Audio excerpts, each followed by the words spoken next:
Resep dokter. Itulah. Nah, karena kenapa? Karena jika diminum sembarangan tidak seanjurnya.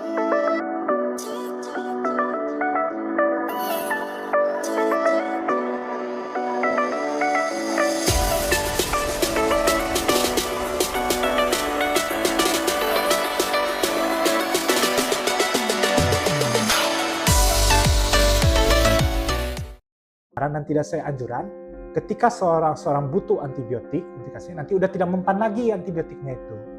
Ya, jadi kalau bisa segera ke dokter. Nah, jadi antibiotik itu tergantung dari gejalanya dan apa yang penyebabnya. Berarti itu ya, ibu-ibu, bapak-bapak, berarti kita jangan sembarangan nih memberikan anak antibiotik. Mungkin ada informasi dari media-media misalkan kan, kalau kena diare harus pakai antibiotik kan tanpa resep apalagi dokter. Sekarang kan udah canggih kan, udah suka ada di internet kan, di Google kan, paling bapak udah search, oh kasih ini, oh dikasih antibiotik ini, oh kasih belilah, oh kasih minum, jangan sembarang. Berarti harus resep dokter berarti ya. Resep dokter untuk antibiotiknya sendiri. Kalau untuk demamnya nggak apa-apa, mau dikasih paracetamol itu aja, karena memang kan kalau demam kan memang paracetamol lah, itu pasti udah umum lah. Kalau itu nggak apa-apa.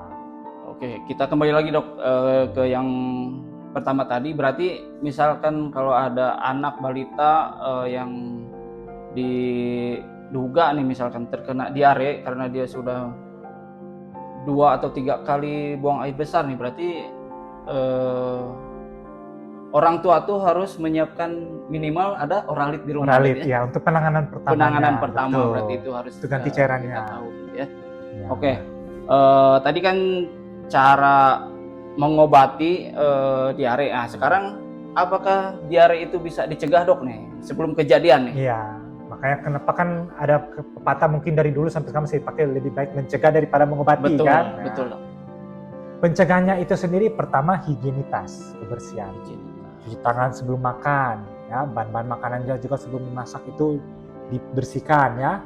Kalau mau jajan di luar, pastikan dulu kebersihannya, tempat makannya kan, karena masih banyak tempat makan tuh masih kotor loh, itu masih banyak loh di Indonesia ini.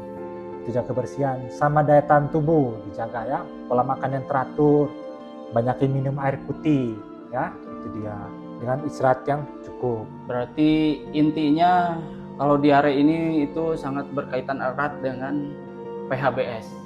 Betul sekali. Ya, kayak kita selalu edukasikan kepada pasien setiap kali datang ke puskesmas rumah sakit itu PHBS, perilaku hidup bersih dan sehat. Berarti itu sangat penting sekali, untuk kita ketahui. Ya, karena kesehatan itu dari diri sendiri. Ya.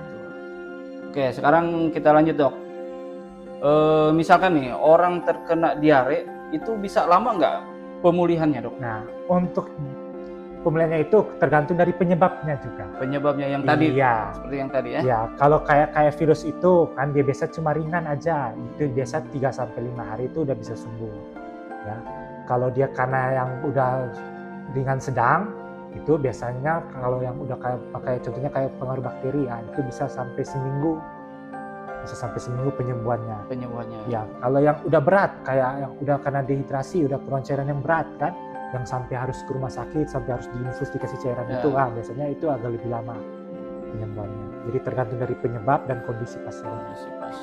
Oke, sekarang siapa sih dok yang biasa dokter ketemu di lapangan nih, yang paling banyak yang terkena diare nih, yang paling rentan? Anak-anak. Oh, anak-anak. Hari ini tadi aku di poli anak tuh anak-anak banyak ya karena sakit perut. Ya, kemarin juga gitu, karena sebenarnya sakit perut, ditanya makan apa, oh lagi jajan sembarang gitu ya.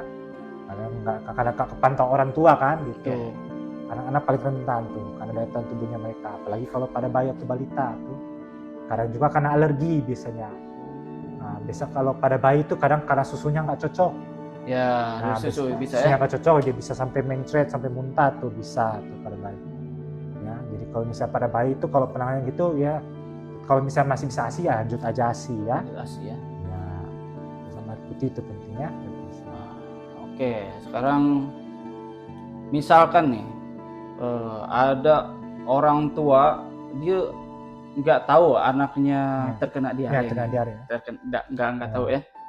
Bisa berakibat fatal nggak buat anaknya misalkan? Bisa. Justru kadang ada orang tua lihat anaknya udah coba biarin aja dulu kan.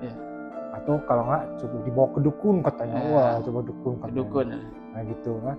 Bilang, oh pas nanti udah berat barulah cari dokter gitu kan, Iya. cari ke rumah sakit kan. Terus sebenarnya salah ya, fatal loh. Karena kalau dibiarkan terlalu lama, apalagi kalau dehidrasi itu, kurang cairan itu fatal loh, bisa sampai menyebabkan kematian. Kematian. Oh, itu. Kalau cairannya udah habis keluar semua kan, nah pasien sampai bisa lemah, sampai shock loh itu, sampai shock, udah nggak sadar ya, sama bisa sampai meninggal.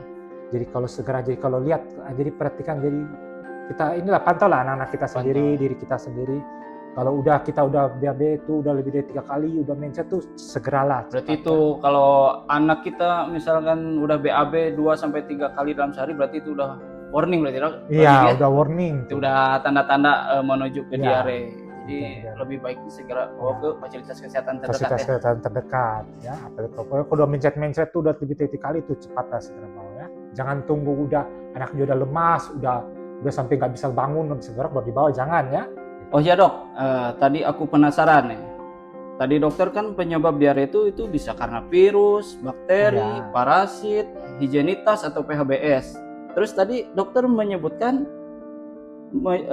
disebabkan oleh pikiran. Nah, sampai sekarang aku baru pertama nih ngedengar diare bisa disebabkan oleh pikiran.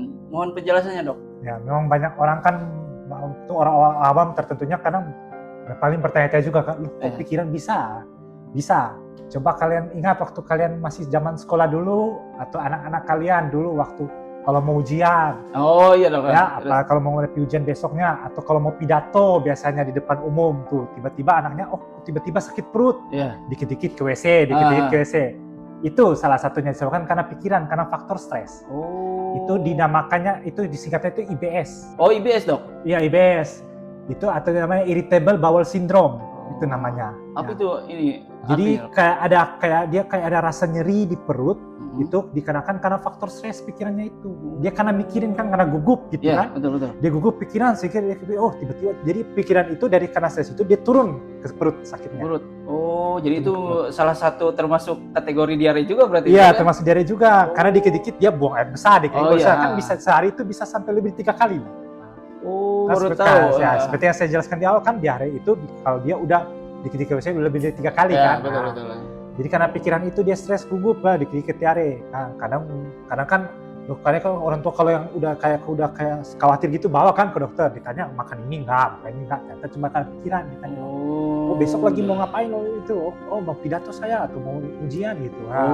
Benar, berarti gugup, selama ini yang kita alami itu berarti itu salah satu tanda-tanda gejala diare.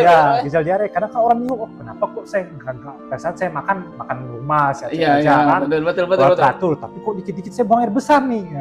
Karena lihat dulu, besok mau ujian nggak? Ada mau pidato depan umum nggak? Ada demam panggung nggak gitu? Itu karena diare itu. Kayaknya bisa gitu. Itulah ibu-ibu, ternyata pikiran tuh berpengaruh juga. Kalau yang karena itu biasa nggak butuh obat, itu cuma dari diri kita sendiri. Atur pikiran kita, jangan distresin, hadapi aja ujian. Jadi nggak perlu minum Oralit berarti dok ya? Oralit tetap perlu sih kalau untuk itu, karena ganti cairan yang keluar kan. Tapi kalau dia BB-nya cair itu ganti Oralit. Tapi untuk menghentikan diarenya itu cuma dari pikiran aja. Kita nggak perlu obat diare kalau itu. Ya, dari diare aja. Kadang-kadang kita mau presentasi atau mau pidato, kadang-kadang biasa tuh kalau kita kecil ya. Langsung sakit perut kadang-kadang. Sakit perut ya, kadang-kadang itu ya. Sering tuh anak-anak kuliah, jujur aku juga dulu gitu. Kalau mau ujian buat ambil dokter tuh udah gugup nih, besok ujian nih. Gimana bisa lulus kah? Tiba-tiba udah sakit perut tuh. Gitu. Karena faktor pikiran. Dia biasanya pasti nggak ada demam kalau itu. Nggak ada demam, nggak disertai. Soalnya cuma nyeri perut aja, sama dikit-dikit ke toilet. Berarti itu ibu-ibu, ternyata pikiran mempengaruhi terjadinya diare. Jadi makanya kenapa kesehatan pikiran itu sangat penting. Karena semua sakit itu sebenarnya berawal dari pikiran kita. Ya, kalau pikiran kita sehat, pasti fisik kita juga sehat. Jadi pikiran harus tetap sehat. Iya, betul, selain PHBS tadi. Oke dok, kata-kata hari ini dok.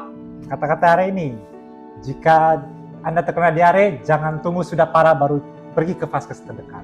Segeralah. Terima kasih dok atas ilmu-ilmunya. Mudah-mudahan pertemuan kita hari ini, perbincangan hari ini bisa bermanfaat untuk kita semua. kami hanya berusaha mengedukasi. Selanjutnya sehat itu tergantung kita, sakit juga tergantung kita. Betul sekali. Tetap stay Sida Kopi. Diskusi dadakan, kondisi sepi. Mantap.